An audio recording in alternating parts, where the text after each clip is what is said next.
Well, welcome to our cities, towns, and counties for trails working group meeting. We are having a series of webinar presentations from the Great Trail State Conference. We're building a virtual library of topics that can help you get more trail in your community and improve the quality of life where you are. I'm Palmer McIntyre. I'm the coordinator for the Great Trail State Coalition, and today I have the great honor of introducing Beth Heile. Her presentation is called Using Data to Bridge the Gap, and she is from Valdese, North Carolina, and she has a long resume of amazing things for trails, but she is currently the executive director for the Burke River Trail Association. She is the president and the founder of the Friends of Valdese Rec, and helped create an amazing lakeside park that she's going to be talking about. And she's just a dedicated trail advocate and a founder of the Great Trail State Coalition. We've been working together for several years, and she's also an immediate past president of the Fonta Flora State Trail, and she was awarded with a Year of the Trail Spirit Award at the Great Trail State Conference in September. So Beth, I'm going to turn it over to you. All right, awesome. Thank you so much, Palmer, and good afternoon, everyone. Thanks for showing up on this cold, cold day. And I'm going to go ahead and share my screen, so if I have any issues, that's out of the way. And let me see. I think it's going to happen now. Can everybody see that? Okay, awesome. So we are a small group, and I am fine if you interrupt me or have any questions or want to talk about something. It's not a problem at all. And the talk today is about using data to bridge the gap. And we want to talk about how to use visitation statistics to show economic impact. And like Palmer said, I'm kind of presenting with two groups here, how they've merged and grown from each other. They're both my groups. First, Friends of the Valdese Rec, and I'll talk about it a little more going forward. The mission of that was kind of Valdese Lakeside Park that we'll talk about. And then from there, the Burke River Trail Association that I founded back in 2021. We're working on a regional trail across Burke County to connect all the towns. So that's kind of leaving Valdese Lakeside Park growing out to all the other towns. So let me see how to make this slide go forward. Okay, here we go. This is what we want to get to. This is the slide that everybody wants to see. They want to show it to their council members. They want to show it to grantors. They want to show it to their tourism association. What is this park? And we're talking about Valdese Lakeside Park and the trails. What is it bringing to the town of Valdese? And so we came up with our annual visits and the economic impact it brings to the trail. So I did the last first, saying this is what we're going to get to. So how can you do this for your park, your trail, and your town? So to start with, this is all about Valdese Lakeside Park. This is why Friends of the Valdese Rec was formed back in 2015 to acquire 300 acres on the lake in the town of Valdese.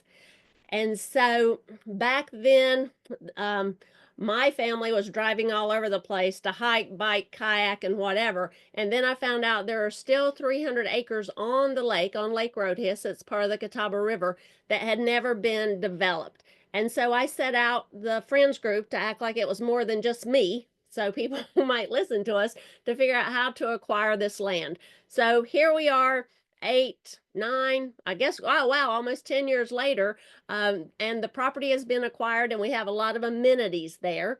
And the town of Valdese was not very into the park. They thought it would be a waste of taxpayer money, that it would be, well, there was both arguments. Either it's going to be too many people or not enough people, you know, just whatever you could argue against it.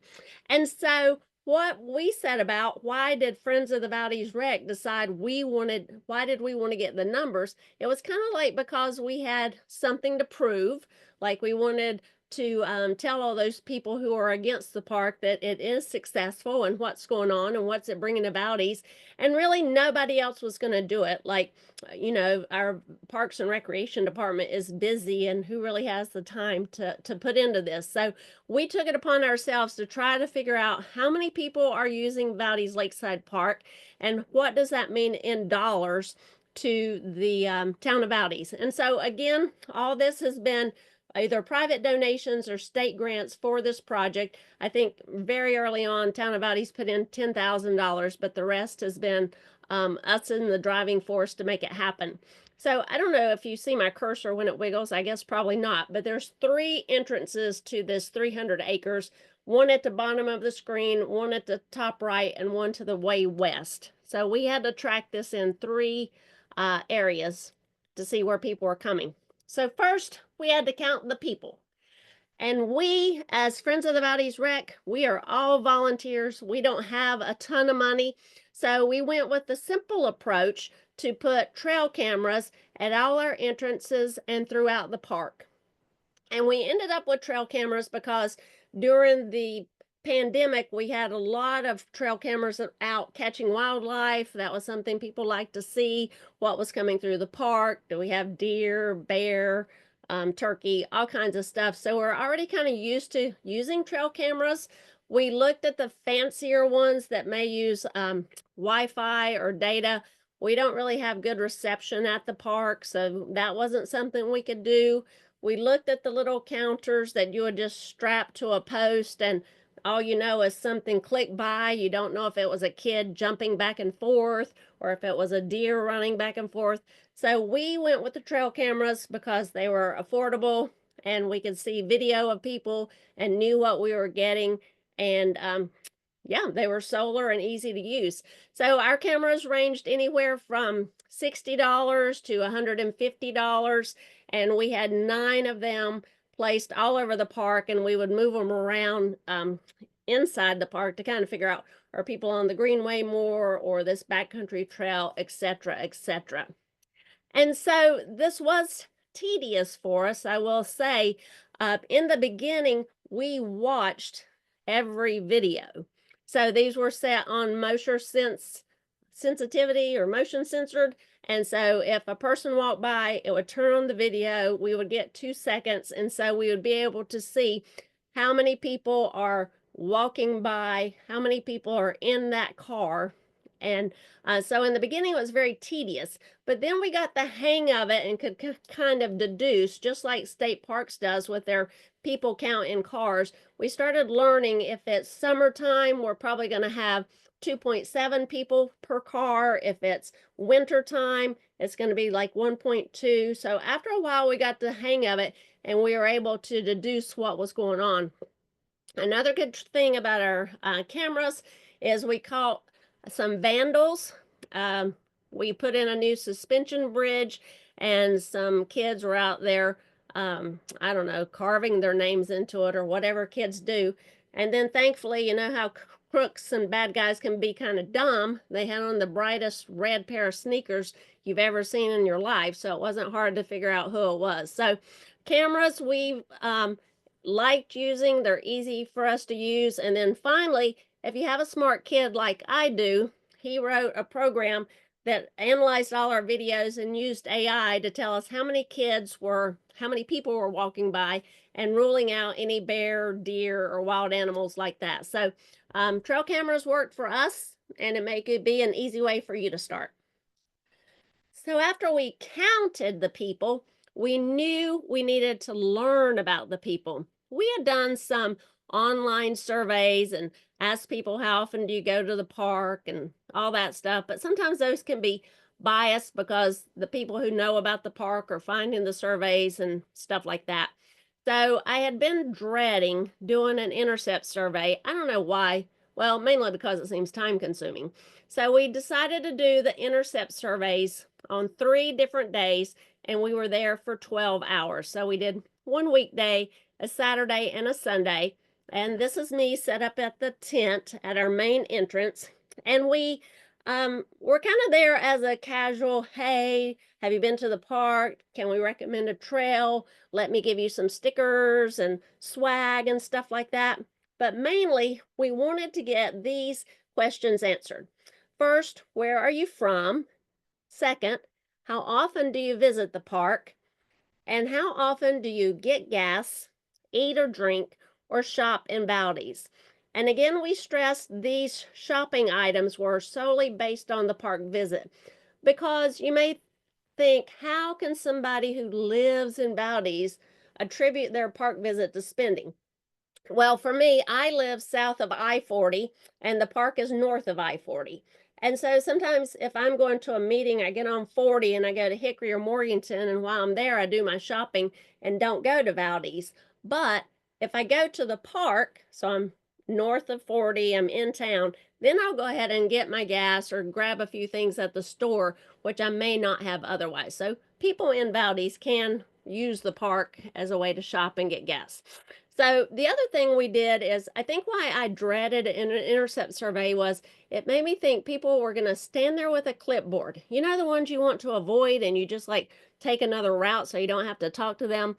So we had this tent set up, and our folks who were talking, I got a lot of talkative people, would be standing out, walking around just like, hey, where are you from today? Real casually. And somebody would be sitting at the tent recording the information. So nobody was out there with a clipboard looking like we were interrogating them. It was all really casual and fun. And, you know, maybe we didn't always get the third answer or something, but that was our approach.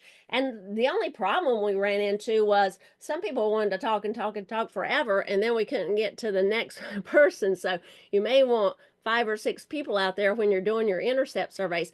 But we learned so much. It was awesome. We were able to see how many people come in at once. So we're able to kind of verify our numbers from the trail cameras that, you know, they are coming in this amount of groups. We were surprised to see how many people just walked about 1/10 of a mile in or 2/10 of a mile in. We have an overlook, like that's all they did. We were like really surprised by that. And it was just really a good fact finding mission. Like we decided from this, we wanted to set up more often just to be friendly and helpful to people, since our park doesn't have any rangers or anything. So we needed first the trail camera data to know how many people were coming. And then we needed to learn a little more about them to get the actual dollar amounts. So before I get onto that, I just wanted to say with our intercept surveys, we learned and verified some things we thought were happening. The map apps on people's phones, when they put in Valdese Lakeside Park, it actually takes them through another town to get to Valdese. And so that's something Valdese didn't really want. They didn't have to go through our downtown. And so because of that, we learned that people didn't even know about Valdese downtown. We put in this kiosk that has a map of downtown, and it has brochures about Valdese and our museums and stuff. So it was both because we knew people were being directed through another town, and through our intercept surveys, we learned that 66% of visitors coming to the park are not from Valdese. And so we really wanted to promote the town and make sure they were doing extra shopping and eating. The other thing we learned is so many people were coming with their dogs, it was hard for them to go to somewhere in Valdese after because they didn't know what to do with their dogs. So we made sure restaurants and shops knew they needed to become more dog friendly so people could sit outside and eat or, you know, do something with their dogs while they were shopping. The last thing that was like, I didn't know this was going to set us up for success, if you want to call that in some ways. When we were trying to figure out what we were going to name Valdese Lakeside Park, we had one foundation donor in town that, you know, we really worked with them. What do you think? Do you want your family name? And the main thing they stressed was they wanted the name Valdese in the name. And so we have continuously called this Valdese Lakeside Park, Valdese Lakeside Park. Even if you're in Valdese, you call it Valdese Lakeside Park. When you pull up to the park, some people think it's kind of crazy, but Valdese is the bigger word than Lakeside Park. And people are like, well, don't you know you're in Valdese? Well, they don't, because map apps are taking them to the other town. I'll just say it, Rutherford College. It takes them through Rutherford College to get to Valdese. So it's very important that we brand this with Valdese so people know where they are. The other thing we learned through our trail camera data and our intercept surveys is we can drive traffic. So the land was acquired back in 2018, and there were no amenities on this 300 acres. There were just some ATV trails and deer trails and stuff that we, Friends of the Valdese Rec, cleaned up a little bit. And we would have a first Sunday group walk to help people get used to the park, introduce it. And those used to bring in 30 to 60 people. It just depended, but it was always a huge, huge group. And our visitation and these group walks started dwindling down to be 8 to 10 people. But when we looked at our trail cameras and counted, we still had the first Sunday of the month were our biggest days. And so when we were on social media or in the newspaper or wherever we went to promote the first Sunday group walks, people may not have been coming to the walk itself anymore, but it was putting in their mind, hey, I should go to the park this Sunday. So we learned that social media could really drive folks to the park. We also, as sustainability became a bigger thing and wanting to not overlove our trails, we started to do group walks on other trails. In the beginning, it was mainly our greenway. And so we wanted to introduce folks to the other entrances of the park, what it was like to be on other trails to kind of spread the love. And again, it was crazy to watch when we promoted something or did something that we could see attendance coming that day at Valdese Lakeside Park. We say it's always duck hunting season. We put out little rubber ducks everywhere to kind of keep kids focused and looking for ducks and staying out on the trail longer. And, we'll usually do holiday ducks. And when we post, there's a big batch of ducks out, we would see increased attendance there. So again, I think last week's or two, whenever we had cities, towns, and counties last, I think Greensboro was talking about all their programming. It's amazing how much you need to supplement your park with programming to keep it fresh and keep people out there and involved. So after all our trail data cameras, our intercept surveys, we were able to put together a 28-page report, a booklet, and present that to Valdese Town Council. We did a presentation during the council meeting with all our findings. We sent it out to our donors to say thanks for believing in us, whether it was our $25 donor or our $100,000 donor, like, look what you made happen. We now had better data for grants. We showed that there's safety in numbers for all our attendees. Sometimes folks may not want to come to the park. They don't want to have a health issue and pass out and nobody come find them or get attacked by a bear. So now they saw that people were at the park in droves and they could be saved if anything went wrong. And we proved our worth to the town. So this whole economic impact report is on our Friends of the Valdese Rec website. So you can go look at the gory details, but I'm going to give you the highlights now.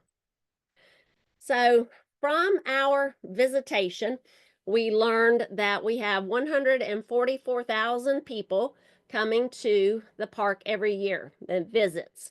And the population of Valdese is just 4,600. And so that's awesome that there's so many visits to the park. We learned that our daily average visit is 411 people. And the highest day was 757. This was in 2023 when we were getting the report ready for 2024. And our highest weekend was 1487. We're also able to look at how people come in groups. Are they by themselves? Are they in a group of 3? How does that look? How many dogs come to people? So this was what we were using to try to tell businesses you need to be more dog friendly. So for every 7 people who come to the park, there's 1 dog. And for us, we were curious how many people went all the way down to the bridge. We put in the suspension bridge that's 1.3 acres from the entrance, and we were just kind of curious how many people walked that far. So these were the visitation numbers, and we're able to tell a lot more, but these were some of the key things. The other thing, we had kind of dabbled in trail cameras and counting people since the land was acquired in 2018. And we were able to show each time a new amenity came to the park that visitation increased. So this is starting 2018, going to the end of 23. One of the lower dips between 2021 and 2022, It's when the main entrance of the park was closed, when we're getting restrooms, a bathroom, a mile of greenway, and the overlook. You had to use the other entrances, and that's when we started doing group hikes over there. But that's when we had a really big dip there, when the main entrance was closed. But you know, we added the dog park and we had a big boost. We added the suspension bridge and got a big boost. COVID, you can see we really grew during COVID time at Valdese Lakeside Park. We stayed open when our state parks here and other parks were closed, so we got a good boost from that. But it was just kind of interesting to watch how we grew with every new amenity. And sometimes summer is a dip. It kind of gets hot and nasty around here. So that was cool to show growing, adding, again, programming keeps your park growing. And so here's how we started coming up with that annual impact of $1.35 million. First, we saw how many visitors came from each area. Did you come from Valdese, another town in Burke County, or out of the county? Now I kind of wish we had asked maybe more specifics, which county and so forth.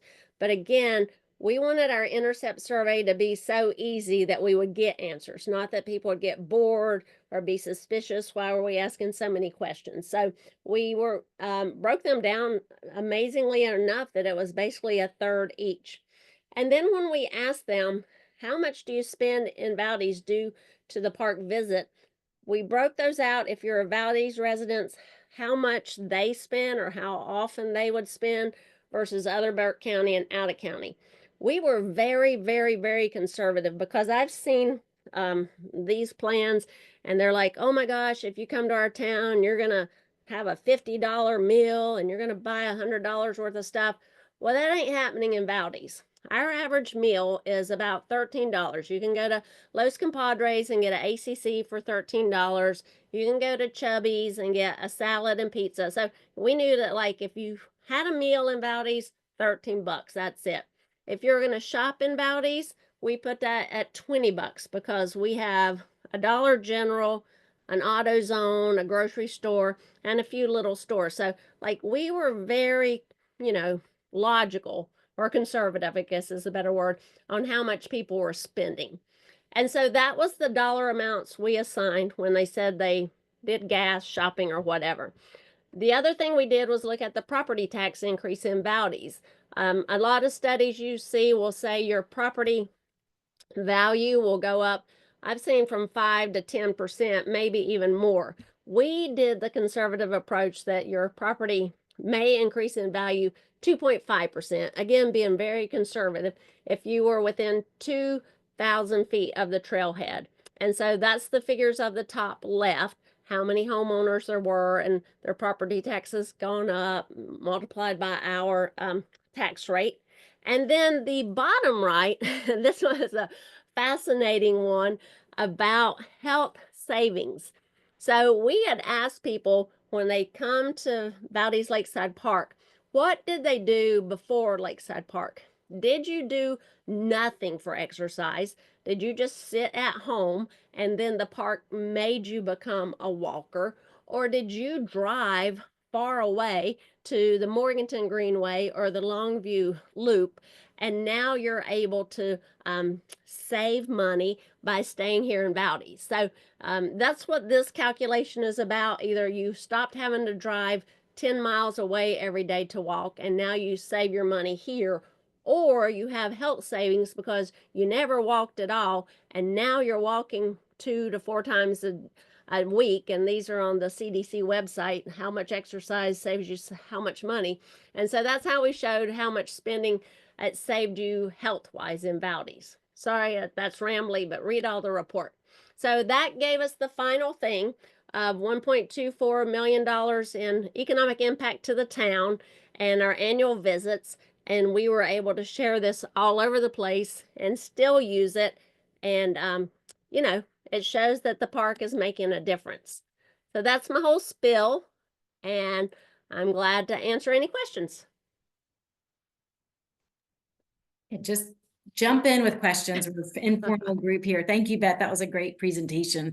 And I'm just curious, how was your report received by your elected leaders and others?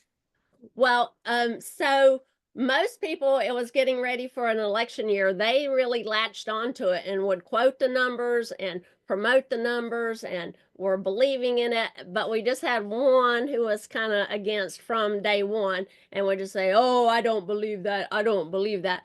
But for the most part, it's um I don't know, what do you call it, evidence based. Like, people go to the park and we have 49 spaces and they see that it's often overflow parking or people on the streets. Like, it's not hard to imagine that that many people are really there each day. So um it it kind of weighs out. It's also been helpful, like, we were just asked by Foothills Conservancy about trail numbers, and I was able to provide them in a grant application they're doing, even though it's not their trail, but in their area, this is the economic impact that trails are having um, on the area. And some of it, I think people were more impressed, more wanting to know the visitation numbers than the economic impact numbers, just knowing, and then knowing where people were from. But the main thing I wanted to stress is, like, just get started. Like, I can't believe how long we put this off and then how good it was when it was finally done, and to have the information, and that the intercept surveys were just so much fun to get out and talk to people and get their feedback and hear their stories. So yeah, how has it helped you? Like, what have been the greatest benefits for y'all in having this data?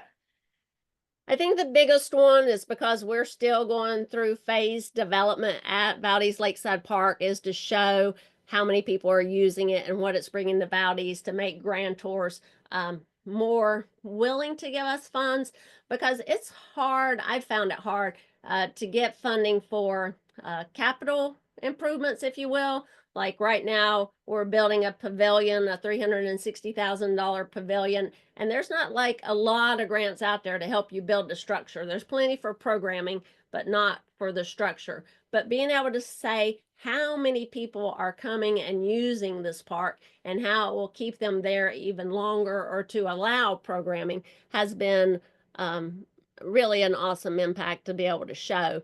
And from that, like, this is how this impact to Valdese, that's kind of the point of the Burke River Trail Association. So I also want to say it's never too late to start a regional trail. Like, in Burke County, we are working to connect all 9 of our local governments. And some of the thing is, don't you want to be like Valdese? Don't you want to have the impact that trails are having in Valdese? And so everybody may not have a 300-acre park, but we're trying to make sure that everybody has a downtown park, or a larger park that the trail goes through, just so everyone can reap the benefits that trails bring. So whether it's health to your body or health to your economy.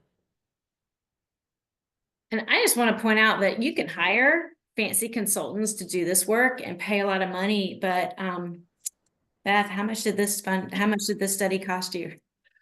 I Good question. I don't even know that it cost us anything, because we had most of the trail cameras and we just put them back into service now that we're kind of done, to look at animals again, which is very exciting. And my son was very helpful, but just all our volunteers, like the intercept surveys, like, it really didn't cost anything. And like I say, you can get fancier counters, you can do a lot of fancier things, but we just weren't able to, and we didn't have the money. If we were going to spend $10,000 on a consultant, we'd rather bought an amenity or help get an amenity. So the good point, Palmer, like, we just finished our mountain bike trails last year, 4.6 miles of mountain bike trails, and we did that ourselves. Like, we don't pay people to do anything. We're always doing things ourselves, but we really wanted this data to say, hey, folks are using this park. They want this park. It's good. Well, and it also gets the ears of your tourism people and helps make the connection between town and park. It does, because here in Burke County, we have 2 state parks, Lake James State Park and South Mountain State Park. We have the Morganton Greenway, we have the Linville Gorge, we have Table Rock. Like, there's so many things pulling at our tourism agency that I mean, I think they were getting the attention because we have like some cool overlooks or the bridge or whatever. But I think it really showed, hey, we should give some attention to Valdese, and they do highlight us a lot. I hadn't really thought about that exactly, but yeah, maybe the report really helped that too, to show, yeah, this is a destination now. Well, I don't mean to hog all the questioning time, sorry, but yeah, what other questions or what experiences do you all have in doing this in your own communities? Have you attempted it or thought about it? Do you want to do it? I saw just last week on Facebook something very simple. If you have rangers, Catawba County has rangers at their parks, and they just started making a list of every license tag, out-of-state license tag they had. It didn't really say Ohio 7, but they eventually had a list that 48 states were represented last year at one of their parks, which is pretty cool. I mean, just any little dab of data that you can grab and promote is so worth it. Does, yeah. Tracy, were you going to ask a question?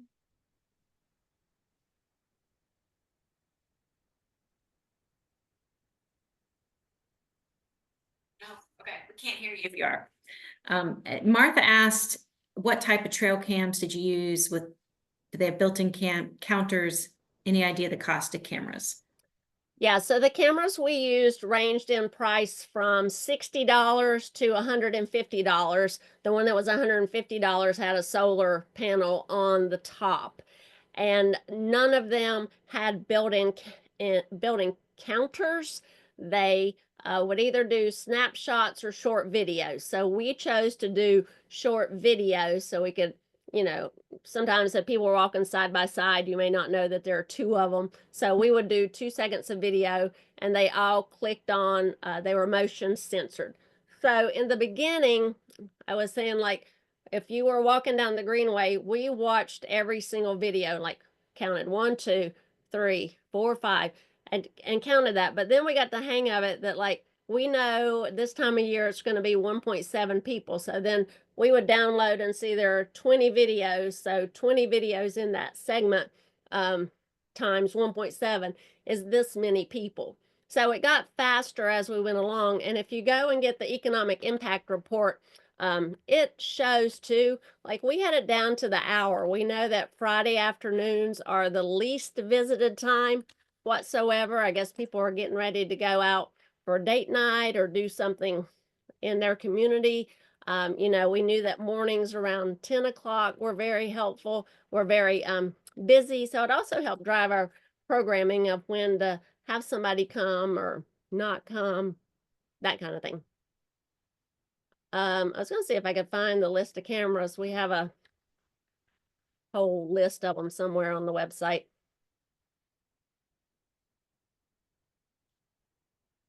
Let's see, But someone's saying, oh, go ahead. Go ahead. Well, I was just going to say again, like, how trails are going. And when we started Burke River Trail Association, we thought we were going to get the corridor, start building trail, and eventually we will have something, businesses come, housing come, things start to happen in the downtowns. But we learned that just talking about trails brought people out ready to make something happen. So, like, maybe we had a land developer who was going to put in housing, but they'd kind of been dragging their feet. And then they said, oh, a trail coming through here. Well, that's 2 cool things happening once. Let's get moving on this project. So we have kind of shifted our focus as Burke River Trail Association, that we're no longer just about getting trail on the ground. We're about downtown redevelopment or revitalization. So in one of our areas, we have a mill that we're helping to turn into apartments and shopping and have trail along beside that. So it's just really been amazing how just talking and promoting trails has a lot of excitement, especially here in Western North Carolina. Well, it's part of a whole ecosystem for sure. Yeah. Well, any other questions for Beth? There are a couple of thank yous in the chat, Beth. So appreciate you spending your lunch hour with us today and sharing this information. I'm going to stop the recording, and then we can